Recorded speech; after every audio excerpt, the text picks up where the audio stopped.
Hello everyone, आप सबका स्वागत है आपके अपने चैनल इजी मैथ्स पे। देखिए डियर फ्रेंड्स, आज की वीडियो जो है वो मैं आपके लिए इसलिए बना रहा हूँ क्योंकि अभी आप सब लोगों ने रीट का एग्ज़ाम दिया है और यही आशा और उम्मीद है मेरे को तो कि भाई आपका सबका रीट क्लियर होगा। ठीक है, जैसे ही आपका रीट क्लियर होता है अभी रिजल्ट भी आ जाएगा कुछ दिनों में, आंसर की आ जाएगी और आपका अपना मन भी कह रहा होगा, जिस भी अभ्यर्थी का पेपर सही गया होगा उसका मन भी कह रहा होगा कि अपन क्वालिफाई कर देंगे इसको।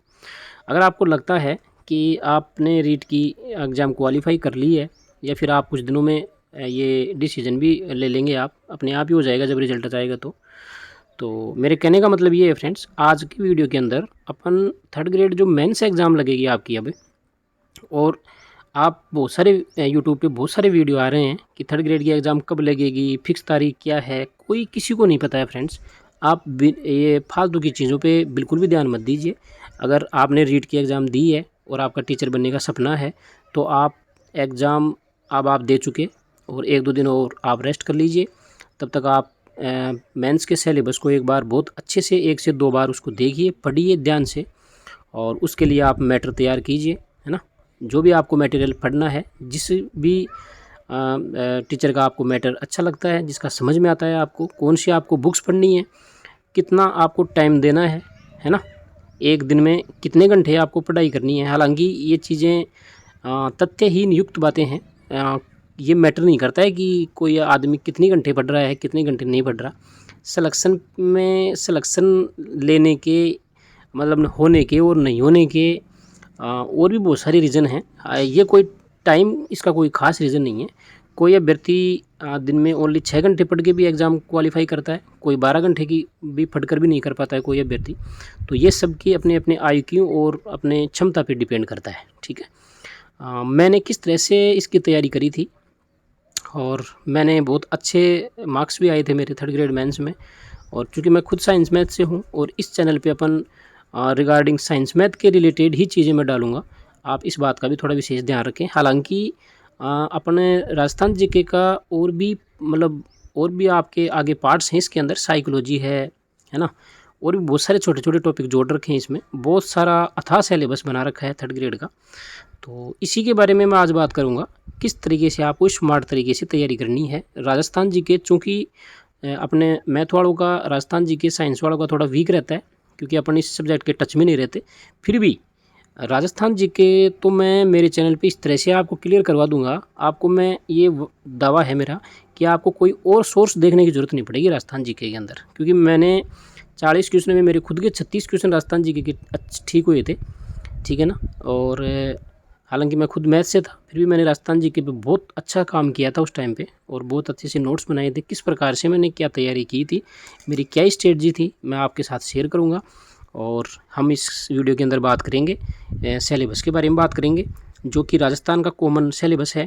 राजस्थान जीके इतना लिखा हुआ है उसके अंदर सिलेबस में, देखो ये आपके टॉपिक हैं। सबसे पहला टॉपिक आता है फ्रेंड्स अपना, यहाँ पर 80 अंक का आपको राजस्थान जीके इसके अंदर आएगा, यानी कि 40 क्वेश्चन आएंगे टोटल। 150 क्वेश्चनों में से 40 क्वेश्चन आपके राजस्थान जीके के आएंगे। राजस्थान जीके का मतलब इसके अंदर आपका ज्योग्राफी भी है, इतिहास, हिस्ट्री है और कल्चर है ना, संस्कृति, कला और संस्कृति। आप सब साथी विद्वान हैं, सब साथी आप जानते हैं कि राजस्थान जीके बहुत बड़ा है। तो इसके अंदर अपन पार्ट वाइज बात करेंगे। सबसे पहले राजस्थान का जो भूगोल है ना फ्रेंड्स, ये अपन पढ़ेंगे इसको ध्यान से। तो देखो पहले तो मैं आपको ये बता देता हूँ कि इसमें क्या क्या टॉपिक हैं। आप सबने सिलेबस देख लिया होगा, फिर भी अपन बात करते हैं इसके बारे में। तो देखो भूगोल का सबसे पहला टॉपिक आपको राजस्थान का भौगोलिक स्वरूप पढ़ना है। फिर यहाँ पर मानसून तंत्र और जलवायु, फिर अपवाह तंत्र, अपवाह तंत्र के अंदर झीलें, नदियाँ, बांध, एनीकट, जल संरक्षण की विधियाँ और तकनीकी, ये सारी चीज़ें इसके अंदर आ जाती हैं। फिर हमें राजस्थान की वन संपदा, वन संपदा के का मतलब ये है फ्रेंड्स कि जो भी वन रिपोर्ट आती है, अभी 2024 में वन रिपोर्ट आई थी राजस्थान की नई, उसी से प्रश्न पूछ लिया जाता है। ठीक है ना, सबसे सर्वाधिक वन प्रतिशत वगैरह ये चीज़ें पूछी जाती हैं। इसके बाद में वन्य जीव, राजस्थान में वन्य जीव संरक्षण, राष्ट्रीय उद्यान वगैरह, अभ्यारण्य वगैरह के बारे में पूछा जाएगा। सेकंड नेक्स्ट टॉपिक है मृदा और मृदा संरक्षण। पिछली बार भी एक मृदा का क्वेश्चन आया था, बहुत कन्फ्यूजन क्वेश्चन था, तो इसको भी अपन पढ़ेंगे अच्छे से। फिर राजस्थान की प्रमुख फसलों के बारे में आपको पढ़ना है। फिर नेक्स्ट यहाँ पर आता है फ्रेंड्स राजस्थान की जनसंख्या, जनघनत्व, साक्षरता और लिंगानुपात। अगर अपनी जनसंख्या जो जनगणना अगर नहीं आ जाती है तो हम उसके हिसाब से पढ़ेंगे, वरना अपन 2011 की जनगणना के अनुसार तो हमें पढ़ना है ही। नेक्स्ट यहाँ पर टॉपिक दे रखा है राजस्थान की प्रमुख जनजातियाँ और उनका क्षेत्र, ये आपको अपन पढ़ेंगे। फिर यहाँ पर धात्विक और अधात्विक खनिज और राजस्थान के ऊर्जा संसाधन, परंपरागत और गैर परंपरागत दोनों के बारे में पढ़ेंगे। राजस्थान के पर्यटन स्थल कौन कौन से हैं, कहाँ कहाँ हैं, और राजस्थान के यातायात के साधन, इनके अंदर राष्ट्रीय राजमार्गों के बारे में चर्चा की जाती है ज़्यादातर। नेक्स्ट यहाँ पर इससे राजस्थान जीके का पार्ट आता है फ्रेंड्स इतिहास और कला संस्कृति। इतिहास, चूँकि राजस्थान का इतिहास इतना बड़ा है कि अब भारत का इतिहास भी अगर हम पढ़ना चाहें तो वो ईजी है। अगर हम ऑल ओवर भारत के इतिहास में बात करें और अगर राजस्थान के इतिहास को छोड़ दिया जाए फ्रेंड्स, तो भारत के इतिहास में वो कुछ बचेगा ही नहीं पढ़ने के लिए, ठीक है ना। इसका मतलब ये है कि राजस्थान का इतिहास बहुत बड़ा है, लेकिन अपन स्मार्ट तरीके से इतिहास को कवर करेंगे, बिल्कुल टॉपिक वाइज। पहले अपन बहुत अच्छे से थ्योरी पढ़ेंगे, और थ्योरी पढ़ने के जस्ट बाद में हम उस थ्योरी से, उस टॉपिक से रिलेटेड जितने भी एग्जाम्स में प्रश्न आए हैं उनकी व्याख्या सहित देखेंगे उनको, ठीक है। तो इतिहास में देखो फ्रेंड्स, यहाँ पर आपको सभ्यताएं पढ़नी है। कालीबंगा, बैराट, आहड़, गणेश्वर, बालाथल इत्यादि बहुत सारी सभ्यताएं हैं। 10वीं क्लास का जो 10th क्लास की जो पहले RBSC की बुक चलती थी फ्रेंड्स, आपने देखा है इतिहास और कला संस्कृति के नाम से एक छोटी सी बुक है, उसमें पहले पार्ट के अंदर ही ये सभ्यता वाला चैप्टर है ना। और वहाँ से पिछली बार एक प्रश्न पूछा गया था, वो मेरा गलत भी हुआ था, ये मैं आपको क्लियर कर दूं। बहुत अंदर से छोटी संस्थाएं सभ्यताएं निकाल के प्रश्न पूछा था, कंफ्यूज हो गया था मेरा, 2 से 3 बार मैं उस किताब को पढ़ के गया था, फिर भी हो जाता है ऐसा। लेकिन अब की बार अपन बहुत अच्छे से पढ़ेंगे उसको ना, बारीकियाँ देखेंगे, कहाँ से प्रश्न बनने की संभावना रहती है, इन सब बातों पर चर्चा करेंगे। नेक्स्ट यहाँ पर आता है फ्रेंड्स राजस्थान की महत्वपूर्ण ऐतिहासिक घटनाएं, प्रमुख राजवंश। अब देखो ये राजवंश वाला टॉपिक बहुत बड़ा है, इसमें राजस्थान के सभी राजवंश अपने को पढ़ने पड़ेंगे, ठीक है। तो अपन इसको पढ़ेंगे, उनकी प्रशासनिक राज व्यवस्था क्या थी, प्रशासनिक व्यवस्था क्या थी। फिर उसके बाद में कला संस्कृति के हिसाब से देखें तो यहाँ पर स्थापत्य कला के अंदर आ जाएंगे किले, स्मारक, बावड़ी, हवेलियाँ इत्यादि। मेले, त्यौहार, लोक कला, लोक संगीत, लोक नाटक और लोक नृत्य। राजस्थान की सांस्कृतिक परंपरा और विरासत पढ़ेंगे। धार्मिक आंदोलन, प्रमुख संत और लोक देवताओं के बारे में पढ़ेंगे। नेक्स्ट टॉपिक आता है महत्वपूर्ण ऐतिहासिक स्थल कौन कौन से हैं, और फिर प्रमुख व्यक्तित्व, और राजस्थान के वस्त्र एवं आभूषण, हमेशा 100% प्रश्न आता है आभूषणों में से। राजस्थान की चित्रकला, यहाँ से प्रश्न आता है, हस्तकला, इनसे भी प्रश्न आते हैं। नेक्स्ट यहाँ पर टॉपिक है फ्रेंड्स आपका, फिर ये इतिहास का टॉपिक आ गया। 1857 क्रांति, आधुनिक इतिहास का टॉपिक है। 1857 क्रांति पूरी पढ़नी पड़ेगी। किसान आंदोलन, जनजातीय आंदोलन कौन कौन से थे वो पढ़ेंगे, और फिर लास्ट में प्रजामंडल और राजस्थान का एकीकरण पढ़ेंगे। छोटे छोटे टॉपिक है, ठीक है ना। ये तो आपका राजस्थान का इतिहास जीके हो गया। इसके बाद में एक नया टॉपिक और जोड़ा था इसमें पिछली बार 3rd ग्रेड के अंदर, राजस्थानी भाषा, जो कि अपन रीट के अंदर भी जोड़ दिया गया उसको। अब की बार जो रीट की एग्जाम आपकी लगी थी उसमें भी ये नया टॉपिक जोड़ा गया था। राजस्थानी भाषा के अंदर देखो फ्रेंड्स कौन कौन सी भाषाएं और उनका क्षेत्र कौन कौन सा है, ये मुख्यतः पूछा जाता है। पिछली बार देखो एक प्रश्न आया था, आपको मैं बहुत इंटरेस्टिंग चीज़ बताता हूँ।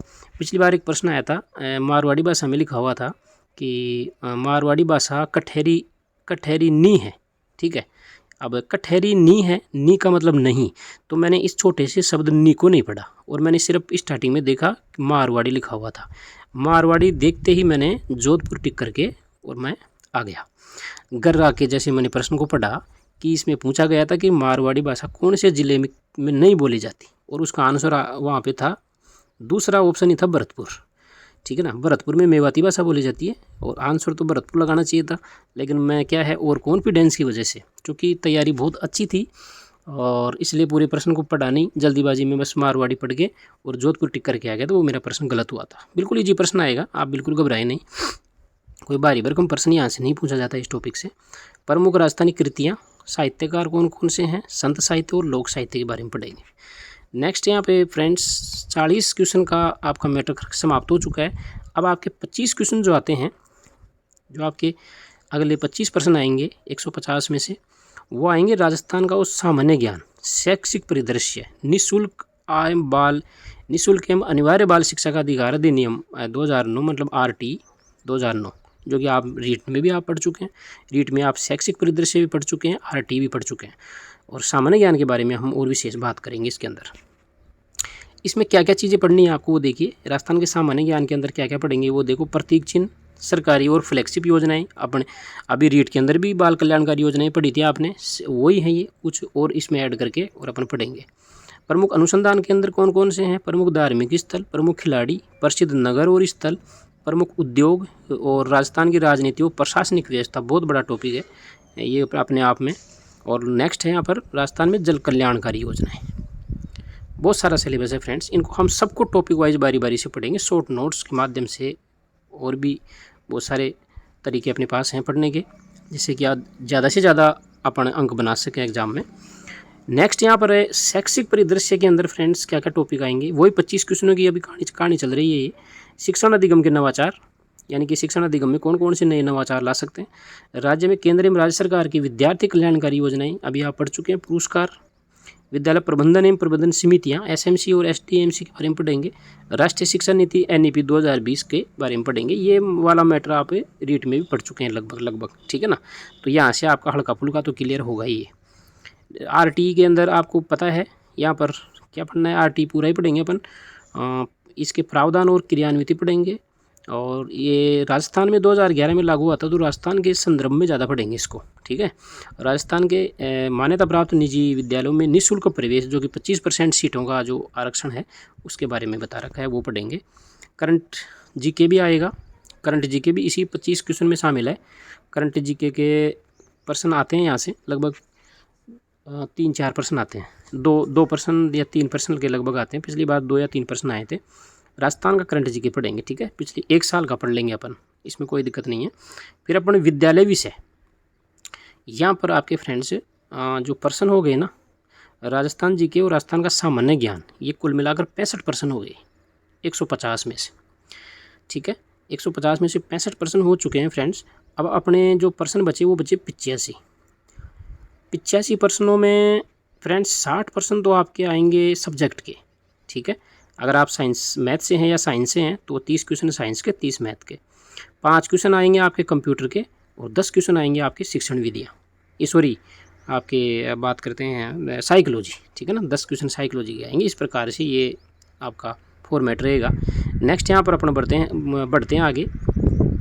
संबंधित विद्यालय विषय, अब आपका विद्यालय विषय कौन सा है, जैसे चूँकि इस वीडियो के अंदर अपन मैथ के बारे में बात करेंगे, तो यहाँ पर मैथ का देखेंगे। तो देखो मैथ का सिलेबस देखते हैं फ्रेंड्स। मैथ का सिलेबस आपका ये रहने वाला है। गणित का देखेंगे पहले, तो देखो गणित के अंदर टॉपिक दे रखे हैं, परिमेय अपरिमेय संख्याएं, वास्तविक संख्याएं, दशमलव प्रसार, वास्तविक संख्याओं के लिए घातांक के नियम, वर्ग और वर्गमूल, ये टॉपिक आप देख सकते हैं फ्रेंड्स, है ना। ये सारे टॉपिक देख लो आप। ये सभी टॉपिक क्लास 6 से लेके और 10 तक की किताबों के अंदर दिए हुए हैं। ये आप बिल्कुल दिमाग में फीड कर लेना इस चीज़ को। यानी मेरा कहने का मतलब ये है कि क्लास 6 से लेकर 10 तक की किताबें तो आपको पढ़नी है, गणित की भी और विज्ञान की भी। चूँकि मैंने सिलेक्शन से पहले 5-6 साल में प्राइवेट स्कूल में पढ़ाया था, मैंने साइंस भी पढ़ाई थी, 10 तक मैथ भी पढ़ाई थी, तो मेरी मैथ और साइंस जो ये क्लास 6 से लेकर 10 तक की थी वो क्लियर थी लगभग, ठीक है ना। वहाँ से मेरे को बहुत ज़्यादा प्रॉफिट मिला था, बहुत ज़्यादा सब्जेक्ट के अंदर, तो मैं आपको ये क्लियर कर दूँ। अब इसके अंदर भी मैं आपको साइंस भी पढ़ाऊँगा पूरी, यहाँ चैनल पे साइंस भी मैं पूरी करवाऊँगा और मैथ भी पूरी करवाऊँगा फ्रेंड्स। लेकिन अपन क्या करेंगे, सबसे पहले मैथ के अंदर 6ठी से 10वीं तक की किताबों में, हाँ सारी पूरी किताब पढ़ने की ज़रूरत नहीं है। जैसे 6ठी किताब में मान लो 2 टॉपिक है ना। जैसे हम यहाँ पर बात करें साइंस के अंदर, जैसे मान लो ये पहला ही चैप्टर है कि परमाणु एवं अणु, मोल संकल्पना, रासायनिक सूत्र, परमाणु की संरचना। अब ये वाला टॉपिक फ्रेंड्स कक्षा 9 में आपको दिया गया है, ठीक है ना। कक्षा 9 में पहला और दूसरा चैप्टर है। तो ये नॉर्मल सी बात है कि भाई क्लास की किताब तो, कक्षा 9 की किताब तो पढ़नी है। जो भी चीज़ें काम की हैं इस चैप्टर के बारे में हम पहले आप ये डिसीजन कर लेना, पहले ये कर लेना, पहले टिक लगा लेना कि अपने जैसे मान लो 6ठी किताब में कौन कौन से टॉपिक हैं, ये सिलेबस देखना पहले, और इस सिलेबस के हिसाब से आप 6ठी किताब में टिक कर लेना कौन कौन से पार्ट आपको पढ़ने हैं। हालांकि मैं पढ़ाऊँगा आपको, फिर भी अगर आप पढ़ना चाहें सेल्फ स्टडी करना चाहें तो मैं आपको बता रहा हूँ। बाकी ये साइंस के और मैथ के सारे टॉपिक जो यहाँ पर दे रखे हैं ना फ्रेंड्स, ये 6ठी से 10वीं तक की किताबों में पूरे के पूरे मिल जाएंगे आपको। तो मेरा कहने का मतलब 6ठी से 10वीं तक की किताबें तो पढ़ेंगे अपन, 6ठी से लेके और 10वीं तक की किताबें अपन पूरी पढ़ेंगे, सिलेबस के अकॉर्डिंग पढ़ेंगे, है ना। ऐसा नहीं है कि पूरी किताब को ही पढ़ देंगे, सिलेबस में जो पढ़ा है बिल्कुल एकदम वही कंटेंट पढ़ेंगे जो हमारे काम का रहेगा। क्योंकि अभी हमारे मेन टारगेट हमारा सिलेक्शन लेना है, हमें यहाँ पर कोई किताबों के ढेर पढ़ के कोई हमें विद्वान नहीं बनना है फ्रेंड्स। पहले अपन सिलेक्शन ले लेते हैं, बाद में पूरी ज़िंदगी भर वैसे हमारे को यही काम है स्कूलों में पढ़ाने का किताबों को। तो अपने बिल्कुल तरीके से तैयारी करेंगे, आप बिल्कुल भी टेंशन नहीं करें। मैं आपको 6ठी से 10वीं तक की किताबें भी करवाऊँगा। इसके बाद में यहाँ पर सब्जेक्ट हो गया आपका, फिर आपका यहाँ पर आता है शैक्षणिक मनोविज्ञान।